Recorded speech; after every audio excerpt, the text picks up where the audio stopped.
Broiler 250 টাকা KG আসলে broiler হলো 210 টাকা। সিম 80 টাকা, ফুলকপি 70 টাকা, লেবু 50 টাকা, মোটামুটি সব কম আছে। না, দাম বেশি বাড়ে না, ইলিশের দামটা একটু বাড়ছে, কেজিতে 200-300 টাকা দিয়ে দিচ্ছে। আজকে সপ্তাহের ছুটির দিন, আর এই সপ্তাহের ছুটির দিনে আজকে আমরা এসেছি রাজধানীর হাতিরপুল কাঁচা বাজারে। এই বাজারে নিত্য প্রয়োজনীয় সকল পণ্যের দাম এবং মাছ মাংস সহ যে সকল প্রয়োজনীয় দ্রব্য রয়েছে সে সকল জিনিসের দাম আজকে জানাবো। এর আগে ছিল 380 টাকা কেজি, এখন ঈদের পর থেকে দাম অনেক কমছে। ব্রয়লার 250 টাকা কেজি আসলে ব্রয়লার হলো 210 টাকা। সোনালি আসলে কোনায় 360 টাকা কেজি, এখন হলো 320 টাকা। 40 টাকার মতন গ্যাপ হয়েছে।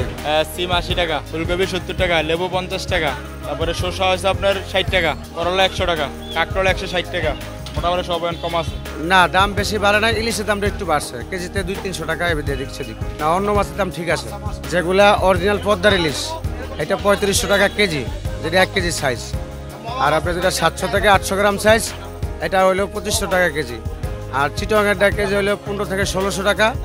মায়ারমার একটা আছে কোলেস্টারের, ওটা হলে আপনাকে 2500 টাকা কেজি। মাংসর দামটা ওইটাই রয়েছে আপনার 800 টাকায় রয়েছে, কিন্তু মানুষ নেই, কাস্টমার একদম কম, বেচা কিনি মানে এত খারাপ।